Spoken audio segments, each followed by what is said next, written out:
You are listening to the Delay and Pray podcast number 188.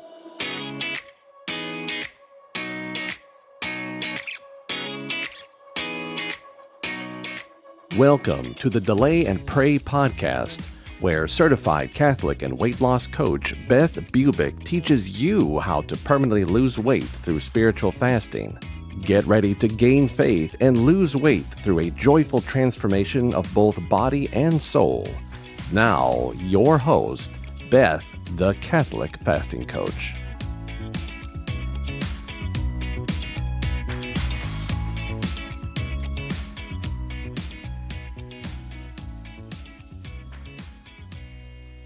Welcome back to the podcast, everyone.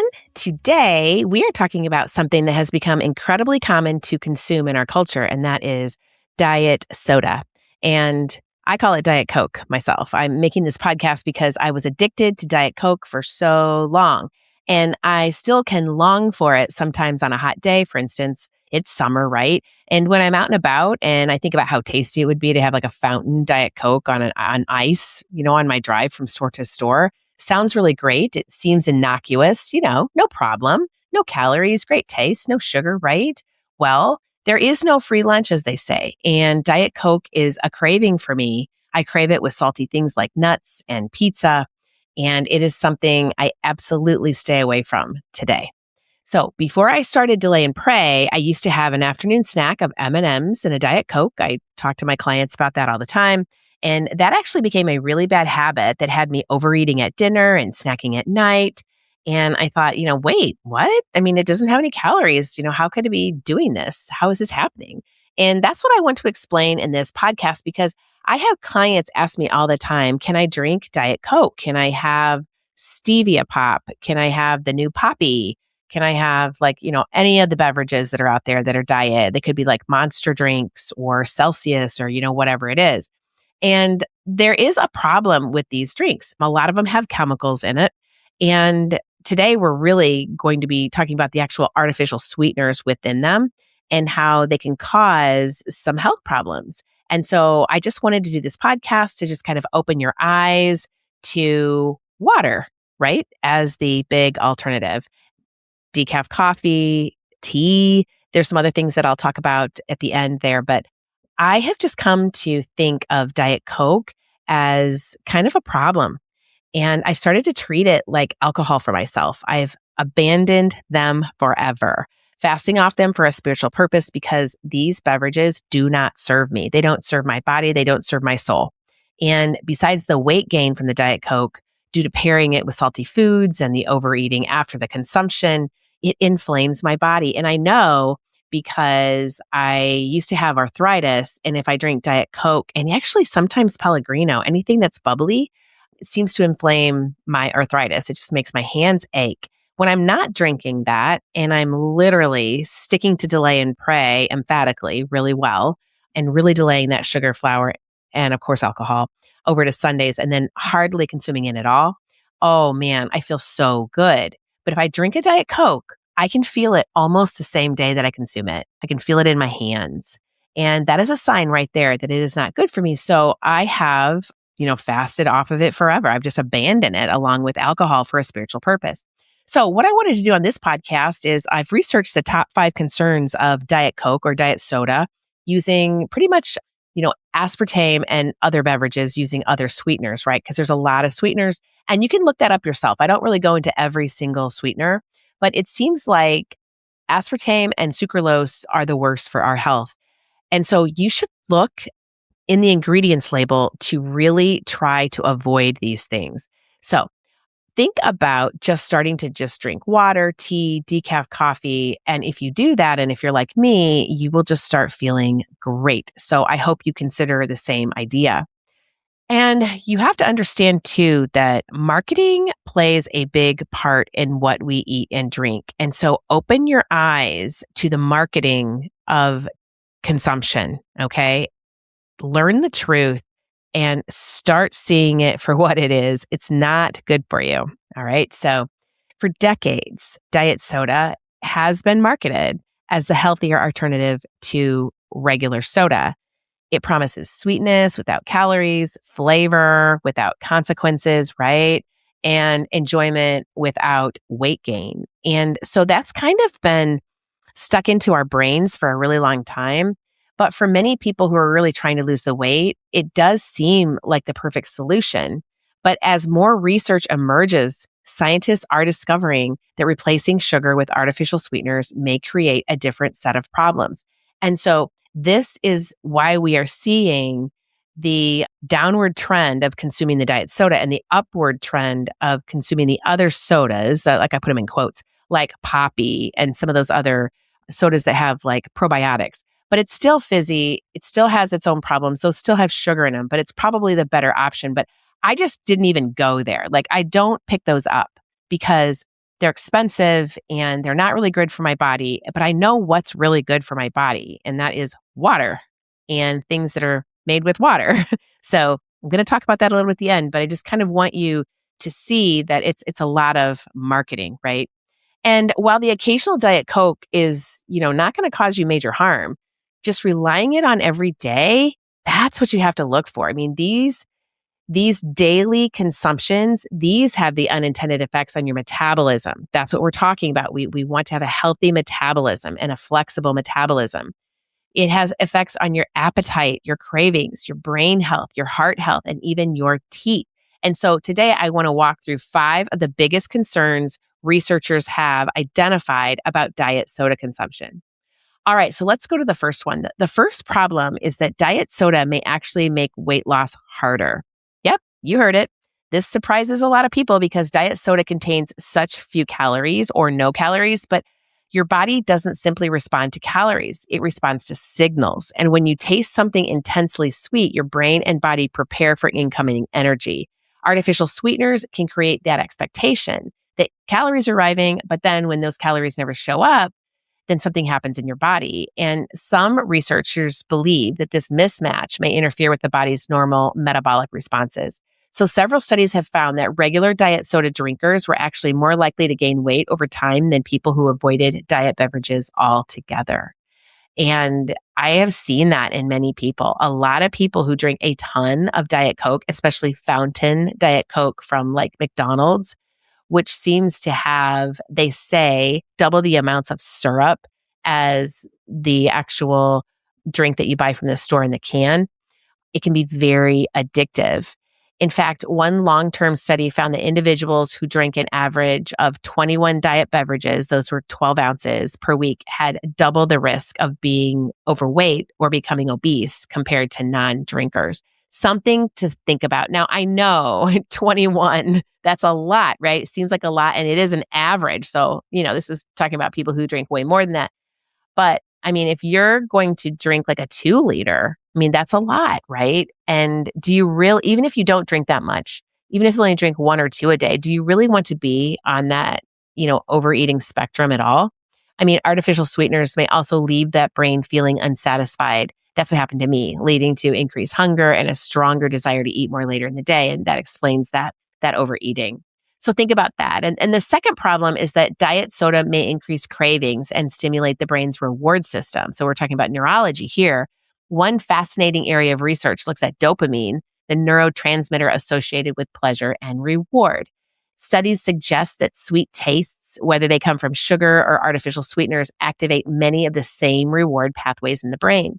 So in other words, your brain actually responds to sweetness itself, not just the calories. The carbonation, the sweetness, the caramel color, and the flavor all create pleasurable sensations that encourage repeated consumption. Researchers have found that artificial sweeteners can trigger neurological responses that leave people wanting more food afterward. While a diet soda may contain 0 calories, it can potentially increase your appetite at the next meal. This may explain why some people feel hungrier after consuming artificially sweetened beverages than they do after drinking water. Another overeating explanation right there. We go on to the third problem, which involves metabolic health and diabetes risk. Now, this is big. Diabetes is actually on the rise. And metabolic syndrome, metabolic health, people are talking now about the metabolism. While diet soda doesn't actually contain sugar, several studies have linked frequent consumption with a higher risk of metabolic syndrome and type 2 diabetes. Metabolic syndrome, if you don't know, it's a cluster of conditions that includes elevated blood pressure, increased blood sugar, abdominal weight gain, and abnormal cholesterol levels. And together, all these factors, they significantly increase the risk of heart disease and stroke. And some researchers believe that artificial sweeteners may affect insulin sensitivity and the body's ability to regulate blood sugar. So I think that is interesting. And scientists are still debating this. You'll hear some doctors say, no, that's not true. And others say, yes, it is. So the debate on the exact mechanisms is still up in the air, but the association between heavy diet soda consumption and metabolic problems appears consistently across many studies. So one study even reported that consuming as little as one diet soda per week was associated with a substantially increased risk of developing type 2 diabetes. Okay, yikes. Let me repeat that. That's one diet soda per week consistently. That was actually associated with a substantially increased risk of diabetes type 2. Yikes. That is not good. That is something to think about. And that leads us to the fourth problem or the fourth concern, which is the potential impact on brain health and cognitive function. Now, I am 61 and I am thinking about this. This is really important to me. When I play pickleball, I need to score and I need to score after the fifth and the sixth and the seventh game when I'm playing. Okay. And that means you need to be able to think and have really good, clear cognitive function. I can tell you when I am doing delay and pray really well, and I am consuming good sardines on Wednesdays and Fridays, and I'm really lowering my carbs and increasing my fat and protein and taking care of myself, my cognitive function is so clear and good.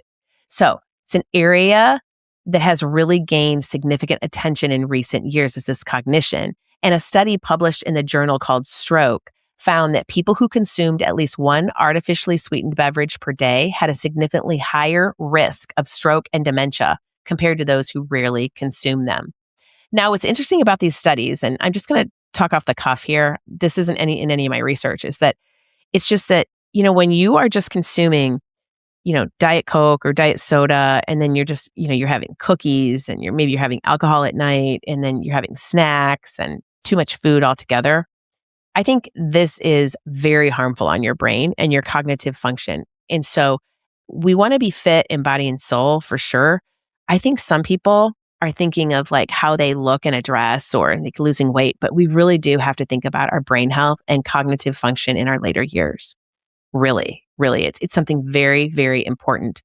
Now, it's important to be responsible when discussing this research, and these studies do show correlation, but not direct causation for sure, because it's hard to figure out everything somebody is consuming when discussing this research, right?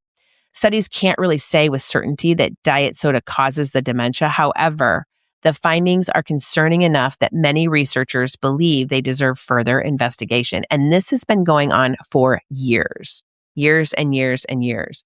Additional animal studies involving aspartame have found impairments in learning and memory tasks. While human research is still developing, the possibility that artificial sweeteners may influence brain function should encourage us to exercise caution. We have friends, Mike and I, who are experiencing dementia right now. And honestly, I really do not want to add to my risk level for that disease. Do you? I mean, is the taste of a Diet Coke or diet soda or Celsius or Monster or whatever the diet thing that you're consuming, is it worth it to you? I think that's something to consider. Which brings us to the fifth problem, that is, diet soda may negatively affect your heart, your kidneys, and your overall long-term health. I'm pretty sure we can conclude that as number 5, right? Research has linked frequent diet soda consumption with elevated blood pressure, as we said before, declining kidney function, and a greater risk of irregular heart rhythms, such as atrial fibrillation. Some studies suggest that drinking more than 2 servings of diet soda per day may contribute to worsening kidney function over time. Other research has found that each daily serving may be associated with a higher risk of hypertension.